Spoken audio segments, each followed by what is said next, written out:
right, guys, most of you that were in class know that we pretty much got to the experiment and we took a long time collecting our data and we didn't really get much further than that. So I'm going to try and make a quick video so you guys get the concepts. The two major points from that experiment gives us our really useful equations, right? So centripetal force right down here.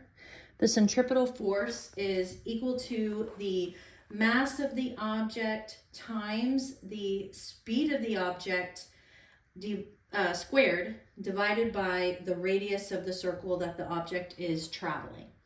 And remember that the V isn't bold in this formula, so we're talking about the magnitude, right?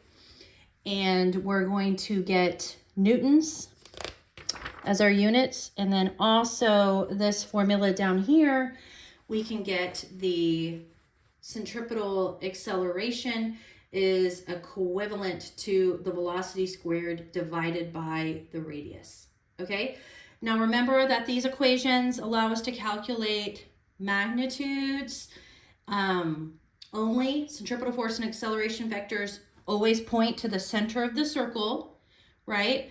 So we can use these two equations to calculate the magnitude of the centripetal force or the centripetal acceleration vectors, but you're always going to have to be thinking about the direction on your own. Okay, work out the on your own problems really quick right here. 7.1, a 1.234 kilogram object travels in a circle at a constant speed of 12.1 meters per second. If the centripetal force applied to the object is 4.67 newtons, what's the radius of the circle in which the object is traveling? It's going to be a straight plug and chug for our formula. Centripetal force is equivalent to mass times the velocity squared over the radius. And it gives you the centripetal force, 4.67 newtons. You set it equal to 1.234 kilograms times 12.1 meters per second squared over the radius. You rearrange and you get that your radius is equal to 1.234 kilograms times 12.1 meters per second squared divided by 4.67 newtons. And when all your units cancel out, you're going to get 38.7 meters is what I got. And that makes sense. The units line up. And then for 7.2, it says, consider an object moving in a circle at a constant speed. If the centripetal force of the object were to suddenly double, but the speed remained unchanged, what would happen to the radius of the circle in which it's traveling? All right, well, we do the same thing. We look at this formula and the centripetal force, this relates everything, right? And you can see that the centripetal force is inversely proportional to the radius of the circle. If that were to stay the same, this were to double, then what would happen to the radius? It's going to have to be cut in half. If this were to double, this would have to be 1/2 of it. Hopefully that makes sense to you. Now we're going to jump into the source of centripetal force. And your book talks about how some things in physics aren't as simple as they first seem, right? So while determining our centripetal force and acceleration vectors are pretty easy, there can be situations with uniform circular motion that become complex, okay? So what causes centripetal force and acceleration? And they want you to look at these examples in your book, okay? And they say, suppose you have a boy who's twirling a toy airplane on a string and it's at a constant rate. You know there's a centripetal force acting on the plane or it wouldn't be moving in a circle, okay? So what causes that centripetal force though? You might think that it's the boy, and ultimately it's sort of true because a plane isn't going to go in a circle without the boy there, but it's not really directly the boy. The boy's not touching the plane, right? He's holding the string. So he can't exert a force directly on the plane, but what is that string that he's holding, right? So the tension in the string exerts a force on the plane that's pointed directly into the center of the circle, and that is the source of the centripetal force, okay? That's exactly what happened in our experiment, right? The tension on the string provided the centripetal force, which caused the washers, the small washer at the top, to travel in that circle, right? So then they were going to show you another example, the bike, right? They say, suppose you're riding a bike in a circle. Once again, you know there's a centripetal force, but what is supplying that force? Ultimately, you are, because the bike's not going to go in a circle without your control, just like we talked about just a minute ago. That boy ultimately is, but he's not the direct supplier, right? It was the string. So that's the same thing in this situation. You can't be the direct supplier of that centripetal force. You can turn the wheels, tilt the bike one way or another, but neither of those are resulting in that force that's directed precisely towards the center of the circle, right? So what is supplying that centripetal force in this case? Friction, okay? Friction acts on the tires. When combined with the tilting that you do on the bike and the steering on the handlebars, the force friction exerts a directly on it towards the center of the circle, making that centripetal force, okay?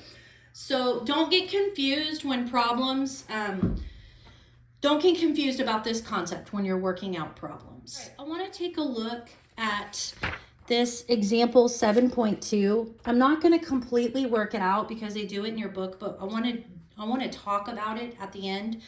Okay, so I want you to read through this and look at how they solved the problem. But one of the important concepts that you need to pick up here is that even though you didn't have enough information in this problem to get a number for the frictional force, you're able to say that if you could calculate friction, that would represent the maximum centripetal force available.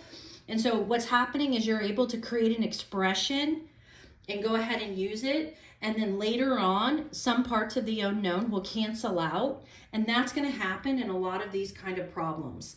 So if there's something that you can't completely solve right off the bat, don't fret. You're going to hope that it cancels out as you go through and look at the problem. Okay, so another thing about this problem is that, I'm sorry, we're actually looking at this part. A car traveling down a road is curving. The radius of the curvature, they give it to you, and the coefficient of friction between the car and the tires in the road. What's the maximum speed the car can travel around the curve? Okay, so the reason the car slides out of turns is because there's not enough friction on the road. So if the speed of a car is high, then a large amount of frictional force is going to be necessary to keep it moving along that curve. And if friction cannot supply the necessary centripetal force, the car cannot stay on the curve and it's going to slide away. Okay, so this is why a lot of times you'll see the speed limit drop on curves and you have to take it slower when the road's wet, things like that. A slow speed reduces that centripetal force that's needed, and even a slick road will have a little friction keeping the car on the curve, okay? So another thing that they want you to note from looking at this example from this problem is that the mass of the car doesn't affect whether or not it can stay on the curve, okay? Even though a more massive car is going to have greater frictional force, it doesn't make it any easier for the car to stay on the road. And that's because a larger mass requires a greater centripetal force to keep it moving in that circle. So the gain in friction is offset by the fact that the greater centripetal force is necessary. And that's a pretty important point that they want you to know. So on a flat curve, where's this in the book? Right here. On a flat curve, the mass of the car does not affect the speed at which it can stay on the curve, okay? And that's a good thing, right? Because like it says right after that, cars have different masses and it would be difficult to build a safe road that curves for every single different mass of a car, right? Okay, let's work through a few more on your owns right here. At on your own 7.3. Says a child twirls a 314-gram toy airplane around his head. If the 67-centimeter string attached to the plane can withstand a tension of 18.1 newtons, what's the maximum speed with which the toy plane can travel? Okay, one of the things I want you to note is that you're going to be needing to convert your units. Because we have newtons here, we're going to need this to be in kilograms, and we're going to need this to be in meters. That's just something to note, right? Okay. Since the tension in the string is what's supplying the centripetal force, the circular motion cannot require a centripetal force more than that 18.1 newtons, right? The faster the airplane twirls, the more centripetal force it's going to require to move in that circle. So if we solve this problem with 18.1 newtons in the equation, the speed that you calculate is going to be the maximum speed possible, okay? So then it just becomes a plug and chug problem. So I have my centripetal force is equivalent to the mass times the velocity squared over the radius.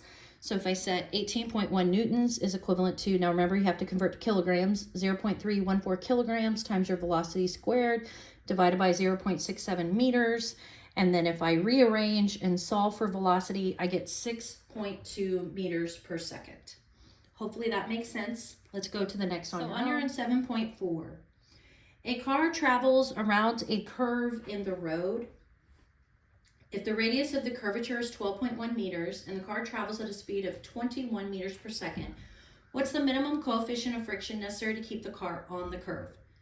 Okay, so like they did in the example, we're going to do it here. We'll recreate an expression. All right. So we know that the force of the friction depends on the normal force, which for flat surfaces is the weight of the car, times the coefficient of friction, right? We don't know what the mass of the car is, nor do we know the coefficient. So we're just going to make an expression. And I'm sorry, but my coefficient for friction doesn't look great. But so here's our formula. It's going to equal the coefficient of friction times the force normal. Okay. And then we plug in.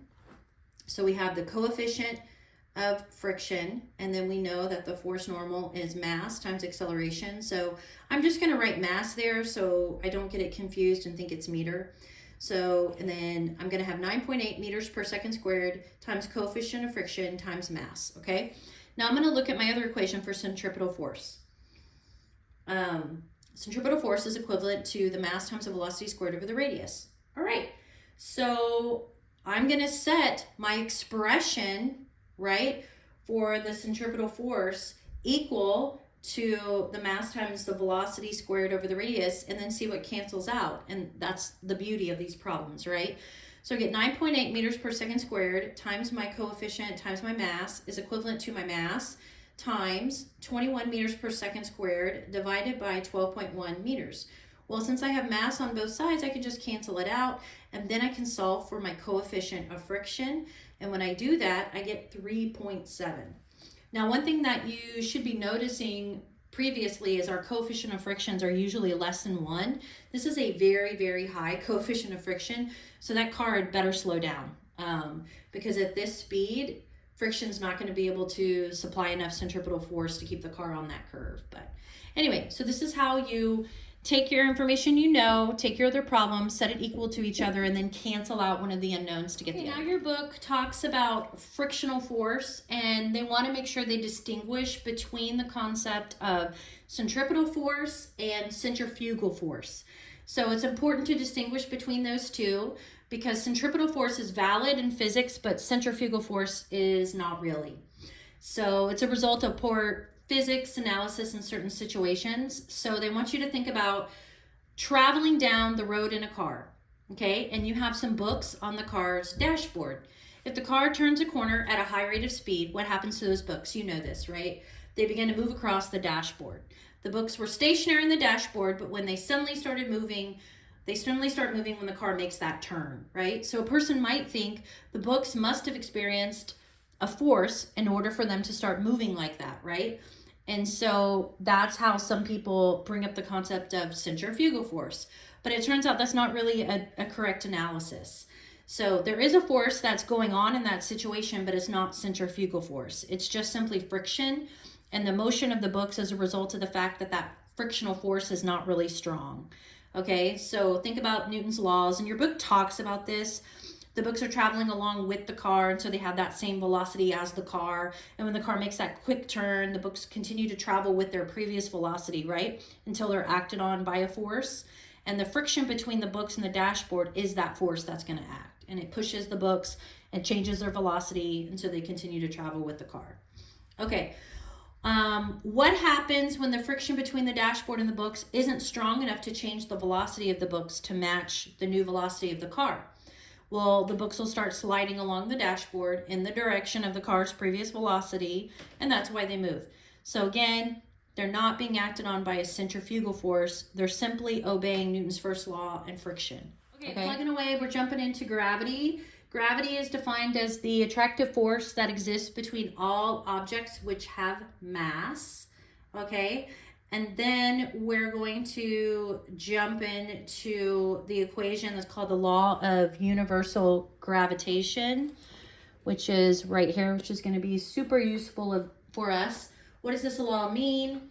Let's examine the term universal, right? So according to Newton, every object in the universe attracts every other object in the universe, according to equation 7.3 right there. So this law applies to every object in the universe. That's simply all they mean. Okay, so the term Fg represents the force due to gravity right here. Let me move this over a little bit. The G on the opposite side of the equation is called the universal gravitational constant. It's another fundamental constant that's value doesn't change.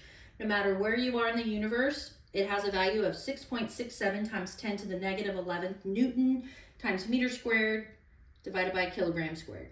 Okay, the symbol M1 right here and M2 in the equation represent the masses of the objects that are attracting one another, and R stands for the distance between the centers of the two objects.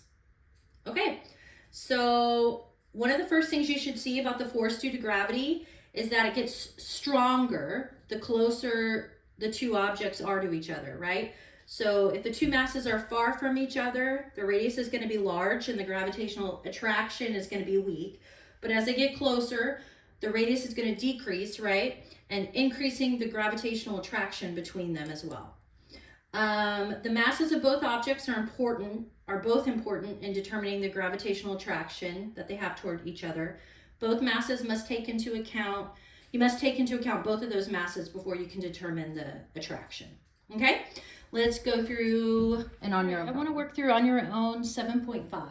What is the gravitational force between the moon and the earth? It gives you the mass of the earth, 5.98 times 10 to the 24th kilograms. Mass of the moon, 7.36 times 10 to the 22nd kilograms. Radius of the earth, radius of the moon, and the distance between them. Okay. So how do you solve this problem? Well, it's going to be a pretty simple application of this equation. Right here, you just need to get the radius, and the way I did it is I drew it out, but think about you need the radius of the earth plus the distance between them plus the radius of the moon. So when you add all those together, 6.38 times 10 to the 6 meters plus 3.76 times 10 to the 8th meters plus 1.74 times 10 to the 6 meters, I get the radius is 3.84 times 10 to the 8th meters. Okay, and then I'm just going to plug in. I know G, 6.67 times 10 to the negative 11 Newton times meter squared over kilogram squared. And then I have my masses, my mass of the earth, my mass of the moon. And then I'm going to divide by my radius squared, and I get 1.99 times 10 to the 20th newtons. All right, let's talk about circular motion terminology. So you need to understand these and what they are, but period is the time it takes for an object in uniform circular motion to travel through one full circle. Okay, so if you see the object pass by you every 2 minutes, so the object has a period of 2 minutes. All right. Now frequency is the number of times per second an object in uniform circular motion travels around the circle. And the unit for frequency is going to be 1/second, which remember you guys, that's a hertz. Okay. Now, if you think about, there is a relationship between frequency and period. Okay. If the period is large, it takes that object a long time to travel around the circle, right? So that means the frequency is going to be small. On the other hand, if the period is small, the object travels around the circle very quickly, right? That means that you're going to see it pass by you several times a second, making the frequency large. And, sorry about that, right here is going to be our equation, frequency equal to 1/t. Right here you can see our equation, and I should have said that period is often referred to as a capital T, and the frequency is referred to as a lowercase f. So you can see right here that the frequency is 1/the period. All right, let's look at it. I want to work out on your own problem 7.6.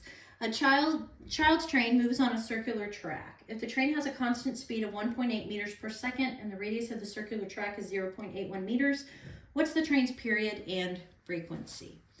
Okay, so to determine the period, you must determine how long it takes for the train to travel one full circle, right? We know its speed, so we only need to know the distance that the train's going to travel to make a circle. And we know the radius of the circle. And you guys should remember from geometry, the circumference of a circle is 2 pi times the radius. All right. So the distance is going to be 2 pi times our radius, which in this case is 0.81 meters. So our distance is going to be 5.1 meters. Now that we know that distance that it takes to complete, the distance the train travels to complete a circle, we can calculate the time that it takes for that to happen. So distance is just the rate times the time. We have our distance, 5.1 meters is equal to 1.8 meters per second times time. And we solve for time, we get 2.8 seconds, right? And so that's going to be the period. The period it takes is going to be 2.8 seconds. And to get the frequency, we just do frequency is equivalent to 1 over the period, and that's going to give us 0.36 hertz. All right, hopefully that makes sense, and let's move on. All right, now your book takes some time to talk about gravity and the motion of planets, okay? So while you know that planets orbit the sun the way that they do, you probably never really thought about it or in physics terms, okay? But you should be able to explain why now. So the sun exerts a gravitational force on each of the planets, and that gravitational force pulls directly on that planet towards the center of the sun. What do you call that force pulling on an object directly toward the sun of that circle? You guys all should know this, centripetal, right? We call that the centripetal force. So the sun's gravitational attraction supplies that centripetal force to each planet, and it causes it to move in a circle. And that's why planets orbit the way they do. So the planets aren't orbiting in perfect circles. They're more elliptical, but they're nearly circles, okay? So in this course especially, we're going to treat them as circles. Later down the line, if you take more advanced physics, they'll probably go into elliptical patterns, okay? I want to do on your own problem 7.7. It says, using the facts that the mass of the sun is 2.0 times 10 to the 30th kilograms and the radius of Pluto's orbit is 5.9 times 10 to the 12th meters, calculate Pluto's orbital period. Okay, so problems like this, we need to set the gravitational force equal to the centripetal force, okay? Since Pluto's traveling in what's almost a circle, the mass term that we use when we use equation 7.1 is going to refer to the mass of Pluto.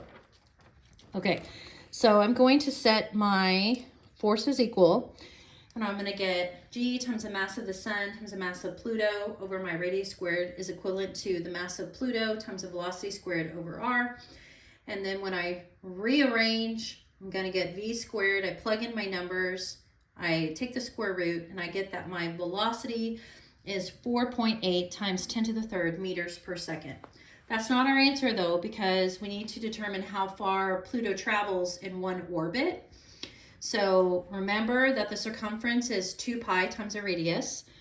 So right here we do 2 pi times 5.9 times 10 to the 12th meters, and that's going to give us 3.7 times 10 to the 13th meters. And then we just solve out, right? Distance is rate times time, so time is going to be distance over rate. So 3.7 times 10 to the 13th right there, divided by our rate, 4.8 times 10 to the third meters per second, and that's going to give us 7.7 times 10 to the 9th seconds, and that's going to be how long it takes to make one orbit around the sun, which is equivalent to many years. Okay, so that's how you do these types of problems. I'm going to move on. I'm kind of running out of time, and I want to work through practice problems and review questions. So I'm going to stop discussing the module here, and we're going to jump straight into our review questions and practice problems, okay? All right. So it's number 1 says, an airplane pilot nosedives and then pulls his 455 kilogram plane upward, forming a semicircle in the air. If the radius of the semicircle is 112.2 meters and the airplane speed is a constant 73.3 meters per second, what is the centripetal force on the plane?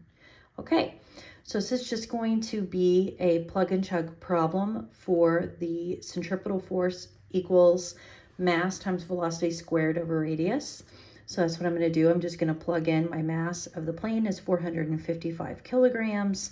Then it's going 73.3 meters per second, and I'm going to square that, and then I'm going to divide by 112.2 meters, and that is going to give me 2.18 times 10 to the 4th newtons.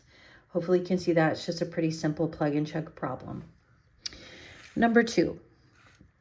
A popular amusement park ride is made up of a hollow cylinder that spins. People stand against the outside wall of the cylinder, and while it's spinning at its fastest speed, the floor falls away. The people don't fall through the hole, however, because they are stuck to the wall of the cylinder. This is because the cylinder's walls push against the people, exerting a centripetal force on them. The friction that is then created by the wall pressing against the people holds them up, keeping them from falling, despite the fact there is no floor for them to stand on. If such a ride has a radius of 5.1 meters and spins with a speed of 15.1 meters per second, how much centripetal acceleration do the riders experience? And likewise, we're going to take our formula, but this time for centripetal acceleration, which is equivalent to the velocity squared over the radius.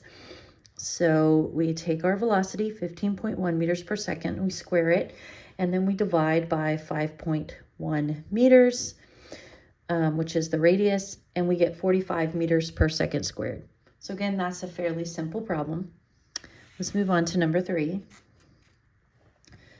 A child attaches a 34.5 centimeter string to a 15.0 gram ball and begins twirling it around his head. He twirls it faster and faster. Eventually, when the ball reaches a speed of 12.1 meters per second, the string breaks. What is the maximum tension that the string can withstand? Okay, so again, we are going to take our formula of centripetal force is equivalent to mass times velocity squared divided by the radius. I do want to point out that I need to convert, for my units to all make sense, I need to convert this gram, 15.0 gram ball to kilogram, and my 34.5 centimeters string to meters. Okay, and so then I'm going to plug in for my mass. I'm going to plug in 0.0150 kilogram times 12.1 meters per second. And I'm going to square that, and then I'm going to divide by the radius in meters. So it's going to be 0.345 meters. And that's going to give me 6.37 newtons. At that point, the string is going to break. So what is the maximum tension that the string can withstand? It's going to be just under that, okay?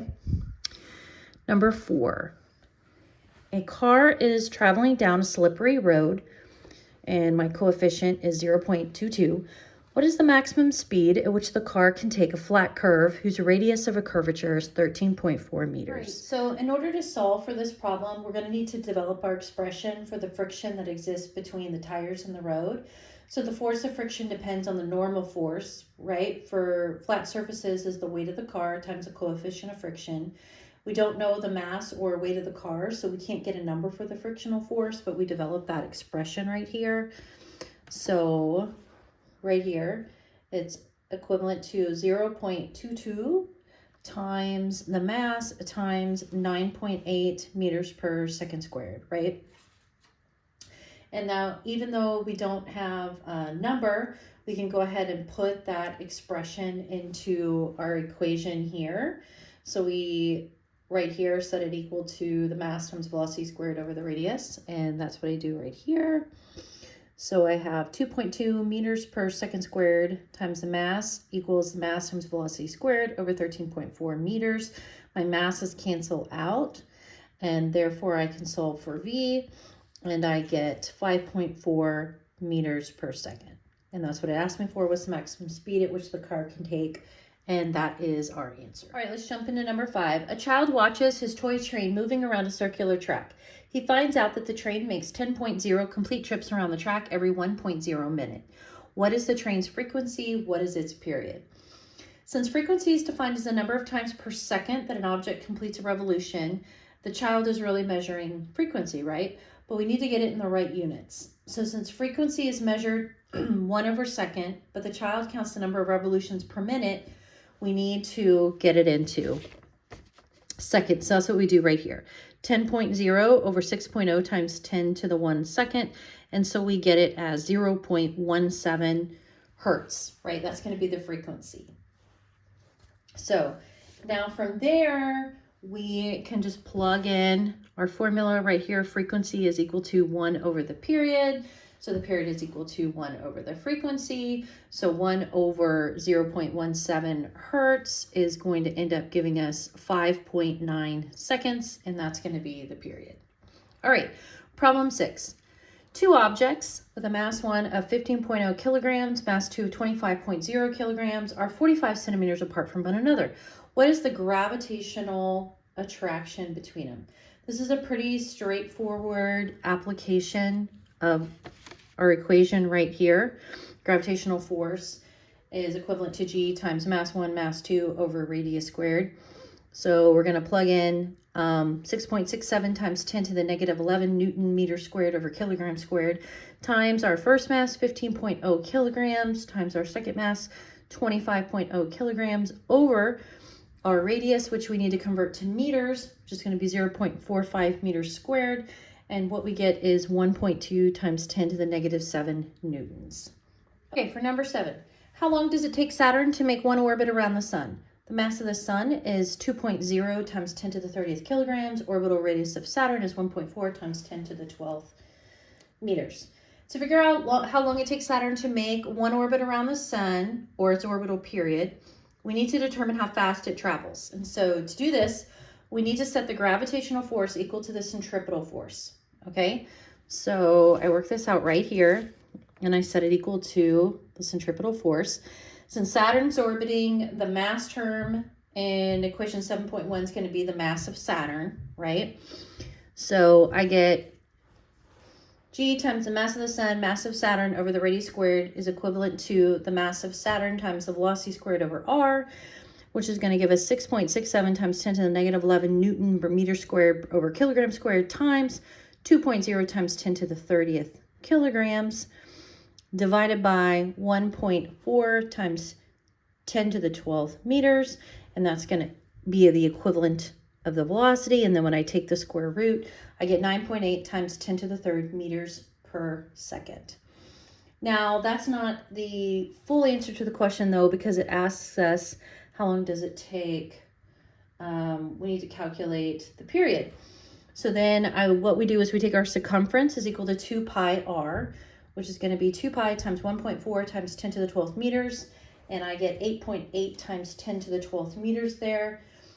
And then now we can calculate the period from that. Distance equals rate times time.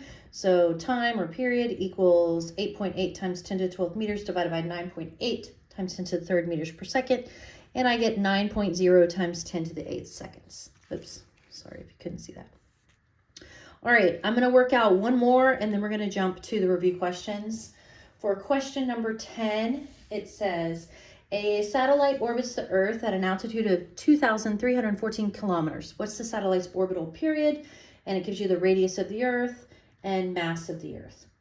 Okay, so the orbital radius is going to be the radius of the Earth plus the altitude. And so when I add those together, I'm going to get 8.69 times 10 to the 6 meters. And now we can set the gravitational force equal to the centripetal force and solve for speed. And that's what I do here. GM Earth, M satellite, R2 equals M satellite, V2 over R. And then when I cancel out and rearrange, I am going to get that V is equivalent to 77 times 10 to the 3rd meters per second. That's not the complete answer of what they're asking you, right? Because they're asking for the orbital period of the satellite. So to get that, you're going to need to calculate how far the satellite travels in one orbit, right? So remember, circumference is equal to 2 pi r. So we plug that in right here, and we get the distance, and then period is going to be the distance traveled over the speed, and then that is going to give us 8.06 times 10 to the 3rd seconds. All right, I hope that makes sense to you guys. Let me pull out the review questions. Number 1. An object moves at constant speed. Is the acceleration necessarily 0? Why or why not? We talked about this in class. No, right? In circular motion, the speed is constant, but because the direction is always changing, the velocity changes. Since velocity changes, there's a non-zero acceleration. I want you guys to be able to explain that, okay? Number 2, an object moves from point A to point B at constant speed along the path drawn below. Draw its velocity and acceleration vectors Don't worry about magnitude. I'm interested in direction only. Okay. Since the object's moving on the arc of that circle, it is in circular motion. So the acceleration vector needs to be pointed directly into that center of that circle, right? Well, the velocity must be tangent to the circle. So velocity is going to go out and acceleration is going to go in. I hope that makes sense. Okay, number 3. Given the force and velocity vectors drawn in the two situations below, which will result in uniform circular motion? That's going to be situation A. Okay, and that's because the force and the velocity are perpendicular to one another. Problem 4. Consider an object moving uniformly in a circle. If the speed of the object suddenly doubles, but the radius of the motion does not change, what new centripetal acceleration is needed to keep the object moving in a circle? Centripetal acceleration depends on the speed. So if the speed doubles and the radius stays the same, the centripetal acceleration is going to quadruple. And you can get that by looking at that formula. All right, problem 5. A student places two objects on a table only a few centimeters apart. The student says that since the objects do not move toward one another, there must be no gravitational force between the two objects. Is the student correct? Why or why not? No, the student is not right. The objects do not move toward one another because in this case, gravity is not strong enough to overcome friction. Number 6. Newton's third law states for every action, there's an equal and opposite reaction. Suppose two massive objects sit close to one another. The first object exerts a gravitational force on the second object. What is the equal and opposite force that exists in reaction to this gravitational force? The reaction force is the gravitational force that the second object exerts on the first. Okay, since the gravitational attraction is mutual, each object exerts the same magnitude of force in each other. They're just in opposite directions when you think about Newton's third law. Number 7, you've already been told that the acceleration due to gravity is not really constant near the surface of the Earth. It varies a bit depending on where you are. Compare the acceleration due to gravity at sea level to that at the tip of Pikes Peak. Where do you expect the acceleration due to gravity to be greater? Okay. The gravitational, if you look at equation 7.3, the gravitational force decreases the farther you are away from the center of the Earth. So the gravitational acceleration is going to be greater at sea level because that altitude is closer to the center of the Earth. Number 8, two objects are in close proximity to one another. If the distance between them is suddenly doubled, what happens to the strength of their mutual gravitational attraction? The gravitational force depends inversely on the square of the distance between the object centers, right? So if the distance doubles, the gravitational force is going to decrease by a factor of 4. All right, number 9. An annoying fly travels around your head in a circle. If the fly suddenly increases its speed but stays in the same circle, does the fly's orbital period increase or decrease?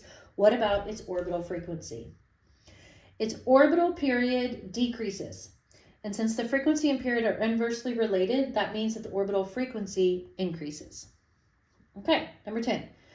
In the spin cycle of an automatic washing machine, the clothes are spun around inside the machine at a high rate of speed. This removes a large amount of the water that is soaked into the clothes. Given the fact that the walls of the washing machine have small holes in them, explain the physics behind why this works.